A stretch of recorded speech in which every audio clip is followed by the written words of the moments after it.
In the 2025 season, the Denver Broncos did four surprising things.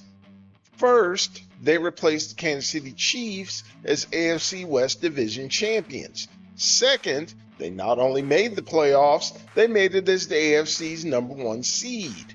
Third, they beat the Buffalo Bills 33-30 in overtime to advance to the AFC Championship game. The fourth surprising thing they did was nearly win the AFC Championship game with Jarrett Stidham as their starting quarterback. Arguably, head coach Sean Payton's decision to go for it on fourth down when he could have kicked a short field goal, which was followed later in that same quarter by Stidham throwing an awful backwards pass that was ruled a fumble, both gave life to a New England offense that did absolutely nothing all day and had no hope at that point in the game, were the reasons that the Broncos lost a low-scoring 10-7 game to the New England Patriots.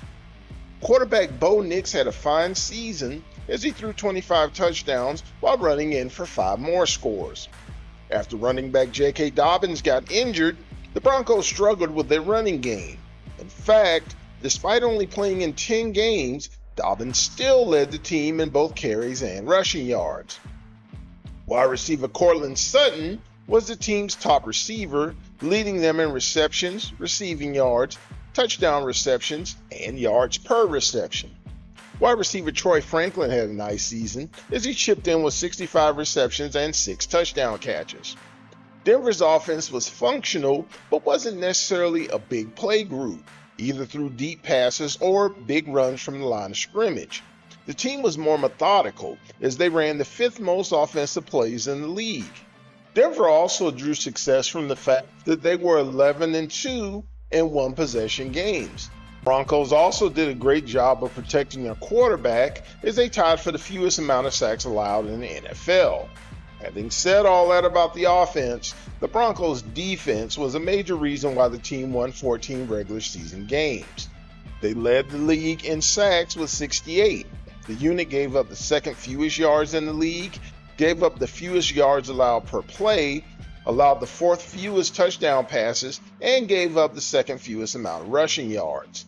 The defense's biggest weakness was in forcing turnovers, or not forcing them, as they finished tied for 26 in the league, forcing only 14 over the entire season. The Broncos had 6 players earn All-Pro honors: tackle Garrett Bowles, guard Quinn Miners, defensive lineman Zach Allen, special teams player Devon Key, cornerback Patrick Surtain, and safety Talanoa Hufanga. Offense. While Bo Nix's amount of touchdown passes and his yards per pass attempt were down from his rookie season, he still led the team to 4 more wins than he did the year before.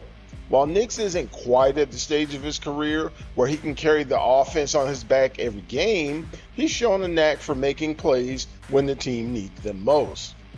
The Broncos' running game will be in trouble if they rely on J.K. Dobbins being the starter again. Dobbins is usually good for a couple of big games every season before inevitably suffering an injury that knocks him out for the rest of the season. If and when that happens, the Broncos, at least of right now, will turn to second-year man R.J. Harvey to head up their running game. As a rookie, Harvey was a fine receiver out of the backfield, catching 47 passes. However, he struggled as a runner, averaging only 3.7 yards per on 146 carries. To upgrade their passing game, the Broncos traded for Dolphins wide receiver Jalen Waddle. While the speedy Waddle has 3 1,000-yard seasons in his 5-year career, he's constantly been limited by nagging injuries. If he can avoid those, he gives Denver a consistent deep threat that can open up the offense for everything else. Courtland Sutton should benefit from having a consistent threat on the other side of the offense. Troy Franklin and Marvin Mims round out a solid wide receiver core. To top it off, big things are expected from wide receiver Pat Bryant. The team hopes to get more from last season's free agent signee, tight end Evan Ingram. The Broncos' offensive line returns its starting lineup from last season. The crew is anchored by 2-time All-Pro guard Quinn Miners and is one of the better lines in the league. On special teams, Marvin Mims led the NFL in punt return yardage last season. Defense. The Broncos defense returns 10 of last season's 11 starters. Playing a 3-4, their front is anchored by Zach Allen, who's coming off an All-Pro 7-sack season. Malcolm Roach, who replaces the departed John Franklin Myers as a starter, tallied 4 sacks last season. The majority of Denver's pass rush comes from their linebackers. 3 of their top 5 in sacks, Nick Bonito, Jonathan Cooper, and Justin Strnad, all play that position. The foursome is rounded out by Alex Singleton, who led the team in tackles by a wide margin in 2025. The secondary follows the lead of All-Pro and former Defensive Player of the Year Patrick Surtain. He's joined by fellow All-Pro Talanoa Hufanga, who provides run support. Coaching. Sean Payton was hired as the Denver Broncos head coach following the 2022 season. Nathaniel Hackett was the head coach to begin the previous year, but he was fired after the disastrous 15-game stretch. Prior to this job, Payton, of course, was the longtime coach of the New Orleans Saints. Taking over a 5-11 team, Payton has slowly built them into a winner. In 2023, Denver won 8 games, followed by 10 games in 2024, then 14 wins and the division title last year. Payton also led the Broncos to their first playoff win in a decade. Heading into the 2026 season, Payton has made one major change. He no longer is calling offensive plays. Instead, he's handed those duties over to new offensive coordinator Davis Webb. Knowing that Payton is notoriously one of the most arrogant coaches in the NFL, you got to give him credit for not letting his ego get in the way of what he thinks is best for his team. Front office. George Payton was hired as the Broncos general manager following the 2020 season, replacing Hall of Fame legend John Elway. During his time with the Broncos, Payton has recovered from a major misstep that could have gotten him fired to signing a 5-year extension earlier this year. Exactly how did he do that? Let's check it out and see how all this has gone down. In his first draft in 2021, Payton used his first-round pick on cornerback Patrick Surtain. It's a great choice, as Surtain has more than proved worthy of the pick. He's been named All-Pro 2 times, made 4 Pro Bowls, and won the Defensive Player of the Year award. Running back Javonte Williams was chosen in round 2. Williams had a fine rookie season, then he tore up his knee early in the 2022 season. Williams struggled the next couple of years to return to his previous form. The team allowed him to walk away as a free agent following the 2024 campaign. Offensive lineman Quinn Miners was drafted in the 3rd round. Miners was a great choice as he's been named All-Pro the last 2 seasons. Linebacker Baron Browning was also drafted in the 3rd round. He started 28 games with the Broncos and contributed 9.5 sacks and 114 tackles over 4 seasons. Payton found himself a big steal in the 7th round with linebacker Jonathan Cooper. Cooper has really come into his own in the last 3 seasons as he's racked up 25 sacks during that time. Looking to upgrade the quarterback position, one of Payton's first moves as general manager was to trade for quarterback Teddy Bridgewater. Given the fact that all he gave up was a 6th-round draft choice, and Bridgewater led the team to 2 more wins than they had the previous year, despite the fact that he missed 3 games, the trade has to be looked at as a success. Mid-season, Payton traded longtime fan favorite Von Miller to the Rams for a 2nd and 3rd round pick. Prior to the 2022 draft, Payton made a move that at the time seemed like a good one, but would later push him towards possibly losing his job. After allowing Teddy Bridgewater to leave the team via free agency, Payton swung for the fences by trading for quarterback Russell Wilson. In return, he gave up quarterback Drew Lock, tight end Noah Fant, defensive lineman Shelby Harris, 2 first-round picks, 2 second-round picks, and a 5th-round pick. It was a lot to give up, but Wilson was a champion as well as a 10-time Pro Bowler. In fact, Payton thought so much of Wilson that he signed him to an extension immediately after acquiring him. It was a good deal, right?